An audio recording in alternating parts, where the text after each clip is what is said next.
Hello everyone, welcome to Career Maker. ഇന്ന് നമ്മൾ വരുന്ന SBI ക്ലർക്കിൻ്റെ പ്രിലിംസിന് എക്സ്പെക്ട് ചെയ്യാവുന്ന ലെവലിലുള്ള കുറച്ച് അരിത്തമെറ്റിക് ക്വസ്റ്റ്യൻസ് ആണ് നോക്കാൻ പോകുന്നത്. നമുക്ക് ആദ്യത്തെ ക്വസ്റ്റിനകത്തോട്ട് കിടക്കാം. ഓക്കെ, ക്വസ്റ്റ്യൻ പെട്ടെന്നൊന്ന് വായിച്ചു നോക്കുക. Average weight of A class 60 kg and average weight of boys in the class 80 kg. Okay, ഒരു ക്ലാസ്സിൽ ബോയ്സ് ഉണ്ട്, ഗേൾസ് ഉണ്ട്. ക്ലാസ്സിൻ്റെ ടോട്ടൽ ആവറേജ് 60 kg ആണ്. അതുപോലെ ബോയ്സിൻ്റെ ആവറേജ് 80 kg ആണ്. Ratio of boys to girls in the class is 5:4. Boys-girls ratio വന്നിട്ടുണ്ട്. If there are 72 students in the class, then find the average weight of the girls in the class. Okay. ക്ലാസ്സിൽ മൊത്തം 72 students ഉണ്ടെങ്കിൽ ഗേൾസിൻ്റെ average കണ്ടുപിടിക്കാനാണ് പറഞ്ഞിരിക്കുന്നത്. Okay, നമുക്ക് ഈ question സിമ്പിളായിട്ട് allegation use ചെയ്യാം. Okay, നമുക്കിവിടെ ആരൊക്കെയുള്ളത്? ബോയ്സ് ഉണ്ട്, ഗേൾസ് ഉണ്ട്.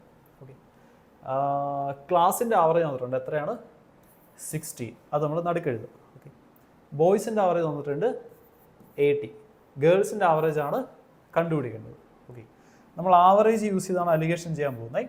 അപ്പോൾ താഴെ വരുന്ന റേഷ്യോ എന്താണെന്ന് നമുക്കറിയാം. നമ്പറിൻ്റെ റേഷ്യോ ആയിരിക്കും. അതായത് ബോയ്സിൻ്റെ ഗേൾസിൻ്റെ നമ്പറിൻ്റെ റേഷ്യോ ആയിരിക്കും. അത് ഗിവൺ ആണ്. എത്രയാണ്? 5:4. ഇനി അലിഗേഷൻ ചെയ്യുമ്പോൾ നമുക്കറിയാം മേളിൽ എഴുതുന്ന വാല്യൂസിൻ്റെ ഇടയ്ക്കുള്ള വാല്യൂ ആയിരിക്കും നടുക്ക് വരത്തുള്ളൂ. ഓക്കെ, അപ്പോൾ 80ക്കും ഈ കിടക്കുന്ന വാല്യൂവിൻ്റെ ഇടയ്ക്കായിരിക്കും താഴെ കിടക്കുന്ന 60. ഓക്കെ, അപ്പോൾ നമ്മൾ നോക്കുമ്പോഴത്തേനും 60, 80 ഓൾറെഡി 60നേക്കാളും വലിയ നമ്പർ അല്ലേ. അപ്പോൾ ഈ കിടക്കുന്ന നമ്പർ ഉറപ്പായിട്ടും 60നേക്കാളും താഴെയുള്ള നമ്പർ ആയിരിക്കും. അതായത് 60നേക്കാളും ലെസ് ആയിട്ടുള്ള ഒരു നമ്പർ ആയിരിക്കും. ഓക്കെ, ഇനി നമ്മൾ അലിഗേഷൻ ചെയ്യുമ്പോൾ നമ്മൾ യൂസ് ചെയ്യുന്ന പരിപാടിയാണ്. ഇവിടുത്തെ ഡിഫറൻസ് ആയിരിക്കും ഈ കിടക്കുന്നത്, ഇവരുടെ ഡിഫറൻസ് ആയിരിക്കും ഇവിടെ കിടക്കുന്നത്. നമുക്കിപ്പോൾ ഇവിടുത്തെ ഡിഫറൻസ് നമുക്കറിയാം അല്ലേ. 80ഉം 60ഉം വ്യത്യാസം എത്ര? 20 അല്ലേ. അത് ഇവിടെ എഴുതുക. അതായത് 4 പാട്ടെന്ന് പറഞ്ഞാൽ എത്രയായിരിക്കും? 20 ആയിരിക്കും. അങ്ങനെ ഒരു പാട്ട് എത്രയാണ്? 5 ആയിരിക്കത്തില്ലേ. അങ്ങനെ 5 പാട്ട് എത്രയായിരിക്കും? 25 ആയിരിക്കും. ഓക്കെ, ഇനി ഇവരുടെ വ്യത്യാസമായിരിക്കും ഈ കിടക്കുന്നത്, നമുക്കറിയാം അല്ലേ. പക്ഷെ ഇവരുടെ വ്യത്യാസം എടുക്കുമ്പോൾ ആരാ വലുത് ആരാ ചെറുത് നോക്കിയിട്ട് വേണം കുറയ്ക്കാനായിട്ട് അല്ലേ. 60ഉം ഈ കിടക്കുന്ന വാല്യൂ എടുത്തു കഴിഞ്ഞാൽ ആരാ വലുത്? 60 അല്ലേ വലുത്. അപ്പോൾ 60ൽ നിന്ന് ഈ വാല്യൂ കുറയ്ക്കുമ്പോൾ എത്ര വരണം? 25 വരണം. ഓക്കെ, 60ൽ നിന്ന് നമുക്കറിയില്ലാത്ത ആ വാല്യൂ കുറയ്ക്കുമ്പോൾ എത്ര കിട്ടണം? 25 കിട്ടണം. അങ്ങനെയാണെങ്കിൽ ആ വാല്യൂ എത്രയായിരിക്കും? 35 ആയിരിക്കത്തില്ലേ. 60ൽ നിന്ന് 35 കുറയ്ക്കുമ്പോഴല്ലേ 25 എന്ന് ആൻസർ വരിക. അത്രയേ ഉള്ളൂ. 35 ആണ് ആൻസർ വരിക. ക്ലിയർ ആണോ? നമ്മളിപ്പോൾ ഇത് എക്സ്പ്ലെയിൻ ചെയ്യുന്നതുകൊണ്ടാണ് ഇത്രയും ടൈം എടുക്കുന്നത്. അല്ലെങ്കിൽ നിങ്ങളിത് വിത്തിൻ സെക്കൻഡ്സ് ഈ ക്വസ്റ്റൻ നിങ്ങൾ സോൾവ് ചെയ്യും. ക്ലിയർ ആണോ എല്ലാവർക്കും? നിങ്ങൾക്ക് എന്തെങ്കിലും ഡൗട്ട്സോ കാര്യങ്ങളോ അതുപോലെ എന്തെങ്കിലും സജഷൻസോ ഉണ്ടെങ്കിൽ കമൻറ്റ് ചെയ്യാൻ മറക്കല്ലേ. നമുക്ക് എന്തായാലും അടുത്ത ക്വസ്റ്റിനകത്തോട്ട് പോവാം. ഓക്കെ, ഇത് ഇംഗ്രീസീവ് ആണ്. നമുക്ക് അടുത്ത ക്വസ്റ്റിനകത്തോട്ട് പോവാം.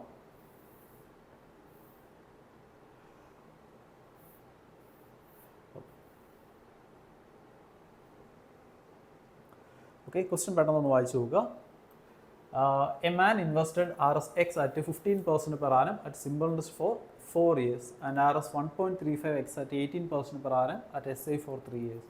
സിമ്പിൾ ഇൻട്രസ്റ്റ് എന്നുള്ള ക്വസ്റ്റ്യൻ ആണ്. സിമ്പിൾ ഇൻട്രസ്റ്റിൽ ജസ്റ്റ് നമുക്കറിയാം SI കണ്ടുപിടിക്കാൻ. അത് സിമ്പിൾ ഇൻട്രസ്റ്റ് കണ്ടുപിടിക്കാൻ വേണ്ടിയിട്ട് P/N/R% ചെയ്താൽ മതി. ഓക്കെ, ജസ്റ്റ് പറഞ്ഞതേ ഉള്ളൂ. ബാക്കി വായിച്ചു നോക്കുക. Total interest received by the man is 15948. Then find the value of 3.12x. നമുക്ക് കണ്ടുപിടിക്കുന്നത് 3.12x എന്ന് പറയുന്നത് അതിൻ്റെ വാല്യൂ ആണ്. ഓക്കെ, എന്തൊക്കെയാണ് തന്നേക്കെന്ന് നോക്കി. ആദ്യം നമ്മൾ ₹X 15% per annum 4 വർഷത്തേക്ക് ഇൻവെസ്റ്റ് ചെയ്തു. ഓക്കെ, നമുക്കത് ഇപ്പോൾ സിമ്പിളായിട്ട് ചെയ്യാം. ഓക്കെ, 15% ഒരു വർഷത്തേക്കാണ്. അങ്ങനെ 4 വർഷത്തേക്കല്ല നമ്മൾ ആദ്യം മേടിച്ചത്. 15% വെച്ച് ഒരു വർഷം, അങ്ങനെ 4 വർഷം എന്ന് പറയുമ്പോൾ എത്രയും 60% ആയില്ലേ. അപ്പോൾ ഫസ്റ്റ് കേസിലെ സിമ്പിൾ ഇൻട്രസ്റ്റ് എന്ന് പറയുന്നത് മുടക്കുന്ന പ്രിൻസിപ്പൽ എന്ന് പറയുന്നത് നമ്മൾ മുടക്കിയ പ്രിൻസിപ്പൽ എക്സ് അല്ലേ. ആ എക്സിൻ്റെ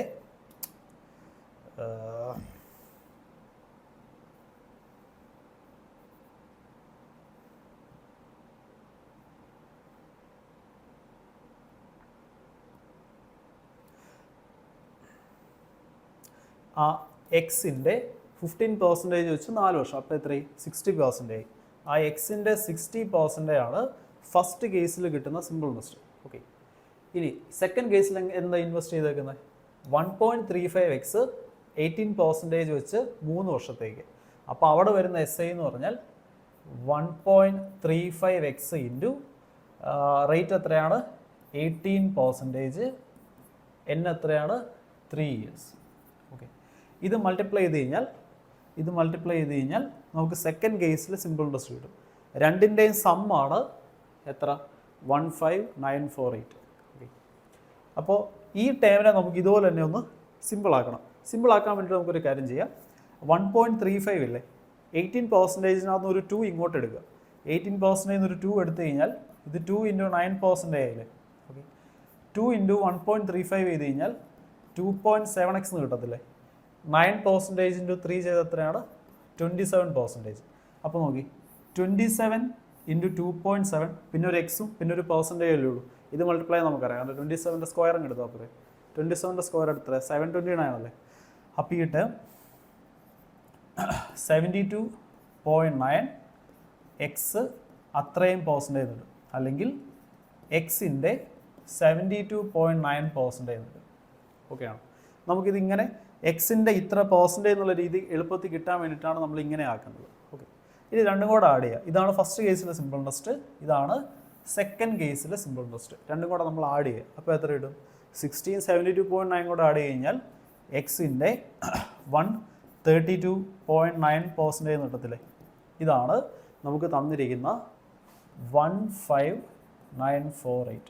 ഓക്കെ, ഇനി ഇവിടെ നിന്ന് നമുക്ക് വേണ്ടത് 3.12 എക്സിൻ്റെ വാല്യൂ വേണ്ടത്. ഓക്കെ, 3.12 എക്സ് എന്ന് പറഞ്ഞു കഴിഞ്ഞാൽ നമുക്കതിനെ 312% ഓഫ് എക്സ് ഇങ്ങനെ വിളിക്കാൻ പാടില്ലേ.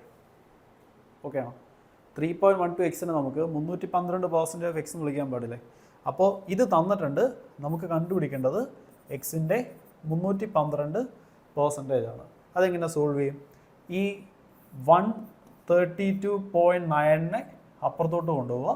അപ്പോൾ 1% കിട്ടും. അപ്പോൾ ഇത്രയും പെർസെൻറ്റ് കിട്ടാൻ വേണ്ടിയിട്ട് എന്ത് ചെയ്താൽ മതി? ഇൻറ്റു 312. ഇതങ്ങ് ചെയ്ത് കഴിഞ്ഞാൽ എന്തായി? ആൻസറായി. ഇനി വെട്ടാൻ വരുന്ന പോലെ ആയിക്കെങ്കിൽ വെട്ടി സോൾവ് ചെയ്യുന്നതിനും നമുക്ക് ഇതിനകത്തുള്ള ഏതെങ്കിലും ഒരു ആൻസർ കിട്ടണ്ടേ. ഇനി നമുക്കുണ്ടല്ലോ ഇത് സോൾവ് ചെയ്ത് വെറുതെ സമയം കളയാൻ നമ്മുടെ കയ്യിലില്ല. അപ്പോൾ നമ്മൾ എന്ത് ചെയ്യും? നമുക്ക് ഓപ്ഷൻസ് യൂസ് ചെയ്തതിൻ്റെ ആൻസറിനകത്തോട്ട് എത്താൻ പറ്റുമോ നമുക്ക് വെറുതെ റഫായിട്ടൊന്ന് നോക്കാം.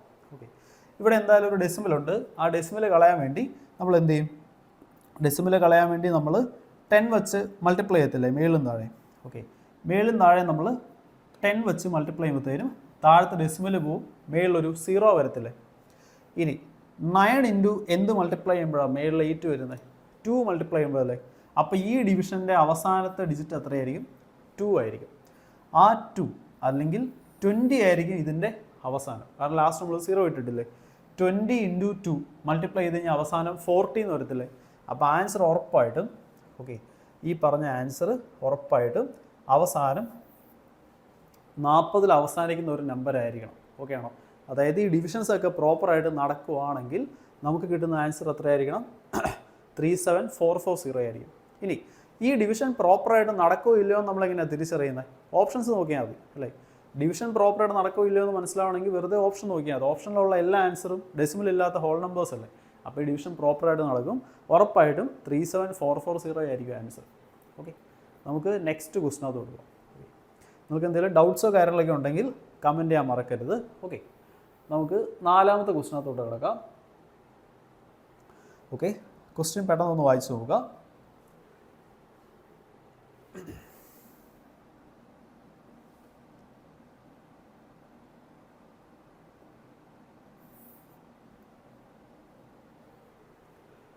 In a class, percentage of students who pass the exam is 60%.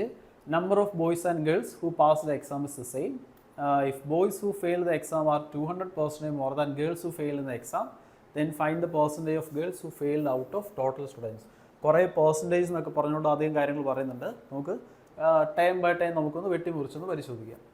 ഒരു ക്ലാസ് ഉണ്ട്, percentage of students who pass the exam 60%.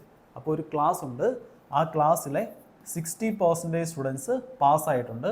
അങ്ങനെയാണെങ്കിൽ 40% സ്റ്റുഡൻസ് എന്തായിട്ടുണ്ട്? ഫെയിൽ ആയിട്ടുണ്ടാവും അല്ലേ. ഇത് പാസ് പെർസെൻറ്റേജ് ആണ്. ഇവിടെ നമ്മൾ ഫെയിലായ പിള്ളേരുടെ പെർസെൻ്റാണ് എഴുതിയിരിക്കുന്നത്. ഇനി number of boys and girls who pass the exam is the same. പാസ്സായ ബോയ്സിൻ്റെ ഗേൾസിൻ്റെ നമ്പർ സെയിം ആണെന്നല്ലേ പറഞ്ഞിരിക്കുന്നത്. അങ്ങനെയാണെങ്കിൽ ആ ക്ലാസ്സിലെ ടോട്ടൽ സ്റ്റുഡൻസിൻ്റെ 60% ആണ് പാസ്സായത്, 40% ആണ് ഫെയിൽ ആയത്. അപ്പോൾ 60% പാസ്സായിട്ടുണ്ട്, പാസ്സായ ബോയ്സിനും ഗേൾസിനാണ് ഈക്വൽ ആണെന്നല്ലേ പറഞ്ഞിരിക്കുന്നത്. അങ്ങനെയാണെങ്കിൽ ടോട്ടലിൻ്റെ 30% ആയിരിക്കും പാസ്സായ ബോയ്സ്, ടോട്ടലിൻ്റെ 30% ആയിരിക്കും പാസ്സായ ഗേൾസ്, കാരണം അവർ ഈക്വൽ ആണെന്നല്ലേ പറഞ്ഞിരിക്കുന്നത് അവരുടെ എണ്ണം. ഇനി പറഞ്ഞിരിക്കുന്നത് boys who failed in the exam are 200% more than girls who failed in the exam. Okay, fail ആയതിൻ്റെ അകത്തും ബോയ്സും ഗേൾസും ഉണ്ട്. പക്ഷേ ഫെയിലായ ബോയ്സിൻ്റെ എണ്ണം ഗേൾസിനേക്കാളും 200% കൂടുതലാണെന്നല്ലേ പറഞ്ഞിരിക്കുന്നത്. 200% കൂടുതലാണെന്ന് പറഞ്ഞാൽ ഗേൾസിൻ്റെ എണ്ണം എത്രയാണോ അതിൻ്റെ 2 times മോർ ആണ് ബോയ്സിൻ്റെ എണ്ണം. ഓക്കെ, അപ്പോൾ നമുക്ക് റേഷ്യോ എഴുതാം. ഗേൾസിൻ്റെ എണ്ണം 1 part ആണെങ്കിൽ അതിൻ്റെ 2 part എടുക്കുക 2. അത് കൂടുതലാണ് ബോയ്സിന്. അപ്പോൾ ഇവിടെ എത്ര വരും? 3 എന്ന് വരും. ഓക്കെ, അപ്പോൾ ഇതാണ് ഇവരുടെ റേഷ്യോ. ബോയ്സ് ഗേൾസ് റേഷ്യോ എത്രയാണ്? 3:1. ഓക്കെ, ഇനി നമുക്ക് ആ 40% ഈ റേഷ്യോയിൽ ഒന്ന് കട്ട് ചെയ്താലോ. അതിന് മുമ്പ് എന്താ കണ്ടുപിടിക്കേണ്ടതെന്ന് നോക്കി. Find percentage of girls who failed out of total students. അതായത് ടോട്ടൽ സ്റ്റുഡൻസിനെ ബേസ് ചെയ്ത് നോക്കുമ്പോൾ ഫെയിലായ ഗേൾസ് എത്ര പെർസെൻറ്റേജ് ആണെന്നാണ് ചോദിച്ചിരിക്കുന്നത്. ഓക്കെ, ഫെയിലായ ഗേൾസിന് നമുക്ക് ഇവിടെ നിന്ന് കണ്ടുപിടിക്കാൻ പറ്റും. എങ്ങനെ? 3:1 അല്ലേ റേഷ്യോ, 40% അല്ലേ. അപ്പോൾ ഇത് 30%, ഇത് എത്രയായിരിക്കും? 10% ആയിരിക്കില്ലേ. അതിൻ്റെ അർത്ഥം എന്താ? നമ്മൾ ഈ പെർസെൻറ്റേജ് എല്ലാം ടോട്ടൽ സ്റ്റുഡൻസിൻ്റെ ബേസ് ചെയ്തല്ലേ എഴുതിയിരിക്കുന്നത്. അങ്ങനെയാണെങ്കിൽ ഔട്ട് ഓഫ് ടോട്ടൽ സ്റ്റുഡൻസ് 10% ആണ് ഫെയിലായ ഗേൾസിൻ്റെ പെർസെൻറ്റേജ്. സോ ഓപ്ഷൻ സി ആണ് കറക്റ്റ് ആൻസർ. ഓക്കെ, ക്ലിയർ ആണോ? നമുക്ക് അടുത്ത ക്വസ്റ്റിനകത്തോട്ട് പോവാവേ.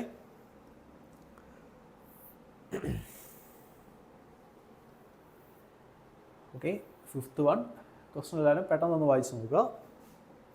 ഇത് മെൻസ്ട്രേഷൻ എന്ന് പറയുന്ന ചാപ്റ്ററിൽ നിന്ന് വന്നിരിക്കുന്ന ക്വസ്റ്റനാണ്. A rectangular path. Okay, rectangular പാത്താണ് ചോദിച്ചിരിക്കുന്നത്. Of width 3 meter is surrounding the garden, whose length is 3 meter more than its width. Cost of painting the path at the rate of 0.5 rupees per meter square is 273. Find area of the garden. Okay, ഈ situation എന്താണെന്ന് പെട്ടെന്ന് പറയാം. നമുക്കൊരു rectangular ഷേപ്പിലുള്ള ഒരു garden ഉണ്ട്, length ഉണ്ട്, breadth ഉണ്ട്. ഓക്കെ, ഈ ഗാർഡന് ചുറ്റും നമ്മളൊരു റെക്ടാങ്കുലർ ഷേപ്പിലുള്ള ഒരു ട്രാക്ക് നമ്മൾ പണിതിട്ടുണ്ട്. ഓക്കെ, അതായത് ഒരു റെക്ടാങ്കുലർ ഷേപ്പിലുള്ള ഒരു ഗ്രൗണ്ട്, അതിന് ചുറ്റും നമ്മൾ ഒരു 3 meter വിഡ്ത്തിൽ, ഓക്കെ, 3 meter വിഡ്ത്തുള്ള ഒരു റോഡ് നമ്മൾ പണിത് വെച്ചിട്ടുണ്ട്. ഇനി പറഞ്ഞിരിക്കുന്നത് ഈ റോഡ് പെയിൻ്റ് അടിക്കാനായിട്ട് അല്ലെങ്കിൽ ഈ path paint അടിക്കാനായിട്ട് 0.5 rupees per meter square, അതായത് ഒരു മീറ്റർ സ്ക്വയർ പെയിൻ്റ് അടിക്കാൻ 1/2 രൂപ, അതായത് 50 പൈസ എന്നുള്ള രീതിയിൽ നമുക്ക് എത്ര രൂപ ചിലവായിട്ടുണ്ട്? 273 രൂപ നമുക്ക് ചിലവായിട്ടുണ്ട്. അങ്ങനെയാണ് ഏരിയ അവിടെ നിന്ന് കണ്ടുപിടിക്കാൻ പാടില്ലേ. ഓക്കെ, ഏരിയ നമുക്ക് അവിടെ നിന്ന് കണ്ടുപിടിക്കാൻ പാടില്ല. കാരണം ഏരിയ എത്രയാണോ അതിനെ 0.5 വെച്ച് മൾട്ടിപ്ലൈ ചെയ്യുമ്പോൾ അല്ലേ 273 എന്നുള്ള കിട്ടുന്നത്. ഓക്കെ, അപ്പോൾ ഏരിയ എത്രയാണോ അതിൻ്റെ ഹാഫാണ് 273 മൾട്ടിപ്ലൈ ചെയ്യുമ്പോൾ. അപ്പോൾ ഏരിയ എന്ന് പറയുന്നതിന് ഡബിൾ ആവത്തില്ലേ. 27 ഡബിൾ 54, 3 ഡബിൾ 6, അത്രയും മീറ്റർ സ്ക്വയർ ആയിരിക്കും ആ റോഡിൻ്റെ മാത്രം ഏരിയ. ഓക്കെ, ഇനി നമുക്ക് ഈ ഒരു സിറ്റുവേഷൻ ചെയ്യുന്ന റോഡിൻ്റെ മാത്രം ഏരിയ കണ്ടുപിടിക്കാനൊരു ഇക്വേഷൻ ഉണ്ട്. നിങ്ങളത് മെൻസുറേഷനിൽ പഠിച്ചിട്ടുണ്ടാവും. ഓക്കെ, ഏരിയ ഓഫ് റെക്ടാങ്കിൾ അല്ലെങ്കിൽ area of the track around A field എന്നൊക്കെ പറഞ്ഞ് നിങ്ങൾ പഠിച്ചിട്ടുണ്ടാവും. അപ്പോൾ ഈ ട്രാക്കിൻ്റെ ഏരിയ കണ്ടുപിടിക്കാനുള്ള ഇക്വേഷൻ ഇതാണ്. L plus B plus 2W into 2W.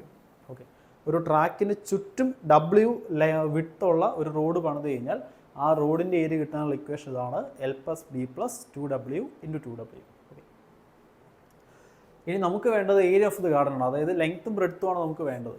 ലെങ്ത്തും ബ്രെഡ്ത്തും തമ്മിലുള്ള റിലേഷൻ എന്ന് പറഞ്ഞു കഴിഞ്ഞാൽ length is 3 meter more than width എന്നല്ലേ പറഞ്ഞിരിക്കുന്നത്. Length is 3 meter more than width. അപ്പോൾ നമുക്ക് അറിയാവുന്ന കാര്യങ്ങൾ സബ്സ്റ്റിറ്റ്യൂട്ട് ചെയ്യാം. ഏരിയ നമ്മുടെ കയ്യിലുണ്ട്. എത്രയാണ്? 546 ആണ് ഏരിയ. 546. അറിയാവുന്ന വാല്യൂസ് ഒക്കെ സബ്സ്റ്റിറ്റ്യൂട്ട് ചെയ്യുക. Okay, 546 equal to L plus B നമുക്ക് അറിയത്തില്ല, പ്ലസ് 2W. നമ്മുടെ കയ്യിലുണ്ട്. എത്രയാണ്?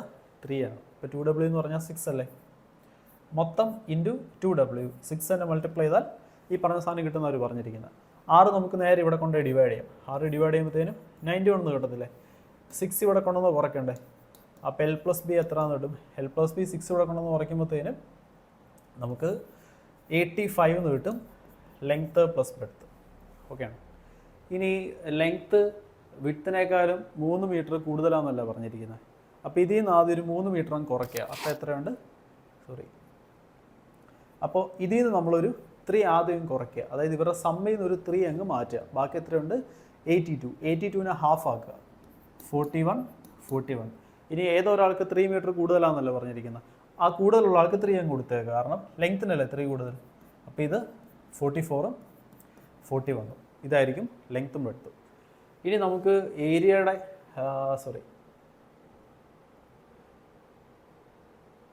ഇനി നമുക്ക് ഗാർഡൻ്റെ ഏരിയ വേണം അല്ലെ. ഗാർഡൻ്റെ ഏരിയ കിട്ടാൻ വേണ്ടിയിട്ട് ലെങ്ത് ഇൻറ്റു ബ്രെഡ്ത്ത് അങ്ങ് മൾട്ടിപ്ലൈ ചെയ്താൽ പോരെ.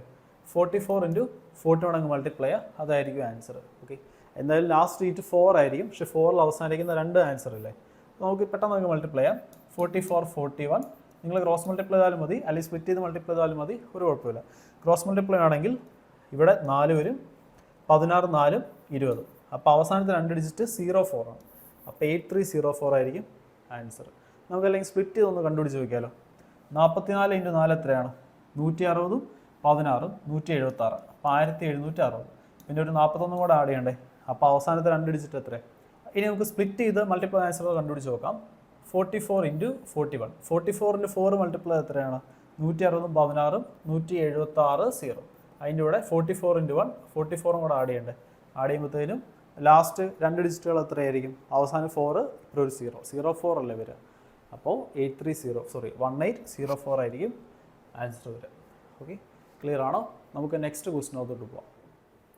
ഓക്കെ, ക്വസ്റ്റ്യൻ പെട്ടെന്ന് വായിച്ചു നോക്കുക. A man received Rs 3456 when he invested RSP at 12% per annum at a simple interest for 3 years. അതായത് ഒരാൾ പി എന്ന് പറയുന്ന എമൗണ്ട് 12% 3 വർഷത്തേക്ക് ഇൻവെസ്റ്റ് ചെയ്തു. അപ്പോൾ ഇയാൾ കിട്ടിയ ഇൻട്രസ്റ്റ് 3456 ആണ്. If he invested RSP plus 4400 at 15% per annum compound interest annually for 2 years, find the interest received by him. ഇയാൾ ആ പ്രിൻസിപ്പലിൻ്റെ കൂടെ ഒരു 4400 കൂടെ ഇൻവെസ്റ്റ് ചെയ്തു, പക്ഷേ അത് 15% കോമ്പൗണ്ട് ഇൻട്രസ്റ്റിൽ ഇൻവെസ്റ്റ് ചെയ്തു. അപ്പോൾ അങ്ങനെയാണെങ്കിൽ ഇയാൾക്ക് എത്ര ഇൻട്രസ്റ്റ് കോമ്പൗണ്ട് ഇൻട്രസ്റ്റ് കിട്ടുന്നതാണ് ചോദിച്ചിരിക്കും. നമുക്ക് എന്തായാലും പ്രിൻസിപ്പൽ കാൽക്കുലേറ്റ് ചെയ്യണം, എന്നാലേ നമുക്ക് ഈ ലാസ്റ്റ് ആൻസർ കിട്ടത്തുള്ളൂ. ഓക്കെ, അപ്പോൾ നോക്കി ആദ്യം 3456 ഇയാൾ 3456 കിട്ടിയ ഇൻട്രസ്റ്റ് ഇൻവെസ്റ്റ് ചെയ്തത് പി, റേറ്റ് എത്രയാണ്? 12% per annum. 3 വർഷത്തേക്കല്ലേ ഇൻവെസ്റ്റ് ചെയ്തേക്കുന്നത്. അപ്പോൾ നോക്കി, ഒരു വർഷത്തേക്ക് 12% റേറ്റ്. അപ്പോൾ 3 വർഷത്തേക്ക് എത്രയായി? 36% ആയില്ലേ.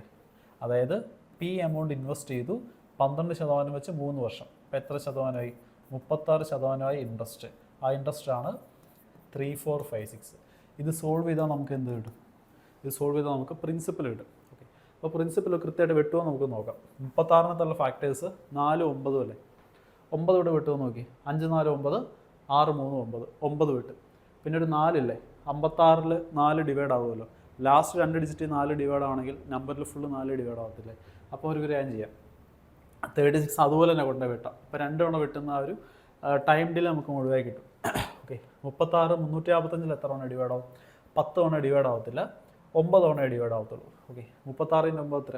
270, 54, 324 അല്ലേ. ബാക്കി എത്ര ഉണ്ട്? 324 ഒന്നും 325, പിന്നെ 20 കൂടെ വേണ്ടേ. ഇനി 216 എത്ര തവണ ഡിവൈഡ് ആവും നോക്കണം. 36 × ഓൾമോസ്റ്റ് 6 216 അല്ലേ. 36 × 6 ഇതാ 150, 36 216. അപ്പോൾ പ്രിൻസിപ്പലിൻ്റെ 1% നമുക്ക് 36 വെച്ച് വെട്ടുമ്പോൾ ഇവിടെ 1 വരത്തില്ലേ. പ്രിൻസിപ്പലിൻ്റെ 1% 96 ആണെങ്കിൽ പ്രിൻസിപ്പലിൻ്റെ 100% എത്രയായിരിക്കും? 96 100 ആയിരിക്കും. അപ്പോൾ പ്രിൻസിപ്പൽ കിട്ടി 9600. ഇനി നമ്മൾ എന്താ ചെയ്യാൻ പോകുന്നത്? നമ്മൾ പ്രിൻസിപ്പലിൻ്റെ കൂടെ ഒരു 4400 കൂടെ നമ്മൾ ഇൻവെസ്റ്റ് ചെയ്യാൻ പോകണം. അപ്പോൾ ടോട്ടൽ ഇൻവെസ്റ്റ് ചെയ്ത പൈസ എത്രയായി? 9600-ൻ്റെ കൂടെ 4400 കൂടെ ആഡ് ചെയ്യണം. അപ്പോൾ എത്രയായി? 96-ൻ്റെ കൂടെ 4 ആഡ് ചെയ്ത് 100 ആണ്. 100-ൻ്റെ കൂടെ ഒരു 40 കൂടെ ആഡ് ചെയ്ത് 140 ആയില്ലേ. പക്ഷേ അത് 14000 ആണ്. ഇതാണ് നമ്മൾ ഇനി ഇൻവെസ്റ്റ് ചെയ്യാൻ പോകുന്നത്. എങ്ങനെ ഇൻവെസ്റ്റ് ചെയ്യാൻ പോകുന്നത്? At 15% per annum compounding annually for 2 years. 2 വർഷത്തേക്ക് നമ്മൾ 15% per annum-ത്തിലാണ് നമ്മൾ ഇൻവെസ്റ്റ് ചെയ്യാൻ പോകുന്നത്. അപ്പോൾ നോക്കിയേ, 2 വർഷത്തേക്കുള്ള കോമ്പൗണ്ട് ഇൻട്രസ്റ്റ് കണ്ടുപിടിക്കാൻ നമുക്ക് മറ്റേ സക്സസ് ഇൻക്രീസിൻ്റെ ഒരു ഇക്വേഷൻ നിങ്ങൾ ഓർക്കുന്നുണ്ടോ? അതായത് നമുക്ക് 2 സക്സസ് ഇൻക്രീസ് വരുമ്പോൾ നെറ്റ് പെർസെൻറ്റേജ് കണ്ടുപിടിക്കാൻ വേണ്ടി ഒരു ഇക്വേഷൻ അല്ലേ, X plus Y plus X Y by 100. Compound ഇൻട്രസ്റ്റിലും സക്സസ് ഇൻക്രീസ് തന്നെയല്ലേ നടക്കുന്നത്. എത്ര ശതമാനം വെച്ച്? 15% വെച്ച് 2 വർഷത്തേക്ക്.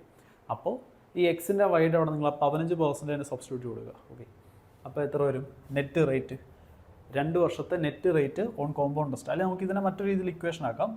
കോമ്പൗണ്ട് ഇൻട്രസ്റ്റ് 2 വർഷത്തെ കോമ്പൗണ്ട് ഇൻട്രസ്റ്റ് കണ്ടുപിടിക്കാൻ വേണ്ടി പ്രിൻസിപ്പലിൻ്റെ R + R + R × R/100 ഇത്രയും പെർസെൻറ്റേജ് കാൽക്കുലേറ്റ് ചെയ്താലും മതി. ആറിൻ്റെ അവിടെ എത്ര സബ്സ്റ്റിറ്റ്യൂട്ട് ചെയ്യും? 15. ആറിനോട് 15 സബ്സ്റ്റിറ്റ്യൂട്ട് ചെയ്താൽ 15 + 15 + 15 × 15/100. 15 + 15 എത്ര? 30. 15 ചെയ്താൽ 2.25 എന്ന് കിട്ടത്തില്ലേ? അപ്പോൾ എത്രയും 32.25% കിട്ടത്തില്ല ആൻസർ. ഓക്കെ, നിങ്ങൾ കോമ്പൗണ്ടസ് ചാപ്റ്റർ പഠിക്കുമ്പോൾ ഈക്വേഷൻസ് ഒക്കെ അതിൻ്റെ കൂടെ നിങ്ങൾ പഠിക്കും കേട്ടോ. അപ്പോൾ നമ്മൾ ആക്ച്വലി ഇതൊന്നും എഴുതത്തില്ല. നമ്മൾ എക്സാമിന് പോയി കഴിഞ്ഞാൽ ഇതൊന്നും ആലോചിക്കത്തില്ല. നേരെ റേറ്റ് കാൽക്കുലേറ്റ് ചെയ്ത് നേരെ ഇൻട്രസ്റ്റും കാൽക്കുലേറ്റ് ചെയ്യത്തുള്ളൂ. ഓക്കെ, അപ്പോൾ നമുക്കിനി 14,000-ൻ്റെ 32.25% കാൽക്കുലേറ്റ് ചെയ്യണ്ടേ. കഷ്ണമായിട്ട് കാൽക്കുലേറ്റ് ചെയ്യാം. ആദ്യം നമുക്ക് 14,000-ൻ്റെ 30% കാൽക്കുലേറ്റ് ചെയ്യാം. അപ്പോൾ 14,000-ൻ്റെ 10% എത്ര? 1,500. അപ്പോൾ 30% എത്രയായിരിക്കും? 1,500 × 3 അത്രയായിരിക്കും. 30 12 42. 4,200 ആയിരിക്കും 30%. 2% എത്രയായിരിക്കും? 1% 140. 2% എത്ര? 280. ഇനി 0.25% വേണ്ടേ? 0.25% കിട്ടാൻ വേണ്ടിയിട്ട് 1%-നെ ബൈ 4 ആക്കിയാൽ പോരെ. ഇതിൻ്റെ 1% എത്ര? 140 അല്ലേ? ബൈ 4 ചെയ്യുക. 4 വെച്ച് ഡിവൈഡ് ചെയ്യാൻ വേണ്ടി 2 കൂടെ പകുതി ആക്കിയാൽ പോരെ. 150-ൻ്റെ പകുതി 70, വീണ്ടും പകുതി ആക്കിയാൽ 35. ഓക്കെ, അപ്പോൾ ആൻസർ എത്ര വരും? ലാസ്റ്റ് 5, ഇവിടെ ഒരു 1. സോറി, ലാസ്റ്റ് ഒരു 5, ഇവിടെ ഒരു 1. 15-ൽ അവസാനിക്കുന്ന എത്ര ഓപ്ഷൻ ഉണ്ട്? 1 അല്ലേ ഉള്ളൂ. അതായിരിക്കും അപ്പോൾ കറക്റ്റ് ആൻസർ. ക്ലിയർ ആണോ? ഡൗട്ട്സും കാര്യങ്ങളൊക്കെ നിങ്ങൾ കമൻറ്റ് ചെയ്യാൻ മറക്കല്ലേ. നമുക്ക് അടുത്ത ക്വസ്റ്റിനകത്തോട്ട് പോവാം. ഓക്കെ ഓക്കെ നമുക്ക് ഈ സെഷനിലെ ലാസ്റ്റ് ക്വസ്റ്റിനകത്തോട്ട് കിടക്കാം. എ ഷോപ്പ് കീപ്പർ സെൽസ്, വായിച്ചു നോക്കുക. A shop keeper cells 2 pens. He sold one at a profit and another pen at lost. Okay. SP of each pen of the 2 pen is 300. 2 പേരാണ്, selling price same ആണ്. ഒരെണ്ണത്തിന് profit ആണ്, ഒരെണ്ണത്തിന് loss ആണ്. Profit percent on 1 is equal to loss percent on other. ഇത്രയും വായിച്ചപ്പോൾ നിങ്ങൾക്ക് ആ ഒരു ഷോർട്ട് കട്ട് മനസ്സിലായിട്ടുണ്ടാവും. 2 സാധനങ്ങൾ വിറ്റപ്പോൾ സെല്ലിംഗ് പ്രൈസ് സെയിം ആണ്. ഒരെണ്ണത്തിലുണ്ടായ പ്രോഫിറ്റ് പെർസെൻറ്റേജ് മറ്റേലുണ്ടായ ലോസ് പെർസെൻറ്റേജ് ഈക്വൽ ആണെങ്കിൽ മൊത്തത്തിൽ ലോസേ ഉണ്ടാവത്തുള്ളൂ. അത് കിട്ടാൻ വേണ്ടി ഒരു ഷോർട്ട് കട്ട് ഉണ്ട്, P²/100. ഓക്കെ, അതാണ് നമ്മളിവിടെ യൂസ് ചെയ്യാൻ പോകുന്നത്. പിന്നെ എന്താ പറഞ്ഞേക്കുന്നത്? ഓവറോൾ ലോസ് പെർസെൻറ്റേജ് 6.25% തന്നിട്ടുണ്ട്. ദാറ്റ് മീൻസ് ഈ സാധനം 6.25 ആണ്. ഓക്കെ, P²/100 കാൽക്കുലേറ്റ് ചെയ്യുമ്പോൾ കിട്ടുന്നത് 6.25 എന്നാണ്. P²/100 6.25 ആണെങ്കിൽ പിയുടെ വാല്യൂ എത്രയായിരിക്കും? 25% ആയിരിക്കുന്നല്ലേ. ഓക്കെ ആണോ? ഇത്രയും ഈ ക്വസ്റ്റ്യൻ വായിക്കുമ്പോൾ തന്നെ പെട്ടെന്ന് തന്നെ നമുക്ക് കിട്ടും. പിന്നെ എന്താ പറഞ്ഞിരിക്കുന്നത്? Find difference between cost price of both pen. 2 പേനയുടെയും കോസ്റ്റ് പ്രൈസിൻ്റെ വ്യത്യാസം എടുക്കാനല്ലേ പറഞ്ഞിരിക്കുന്നത്. അപ്പോൾ നമുക്ക് പ്രോഫിറ്റ് വന്ന കേസിലെയും ലോസ് വന്ന കേസിലെയും കോസ്റ്റ് പ്രൈസ് സെല്ലിംഗ് പ്രൈസ് നമുക്ക് ജസ്റ്റ് ഒന്ന് റേഷ്യോ എടുക്കാം. 25% പ്രോഫിറ്റ് ആണെങ്കിൽ പ്രോഫിറ്റ് പെർസെൻറ്റേജ് 25%, അതായത് 1/4. കോസ്റ്റ് പ്രൈസ് 4 ആണെങ്കിൽ സെല്ലിംഗ് പ്രൈസ് 5 ആയിരിക്കും. ലോസ് വരുമ്പോൾ കോസ്റ്റ് പ്രൈസ് 4 ആണെങ്കിൽ സെല്ലിംഗ് പ്രൈസ് 3 ആയിരിക്കും.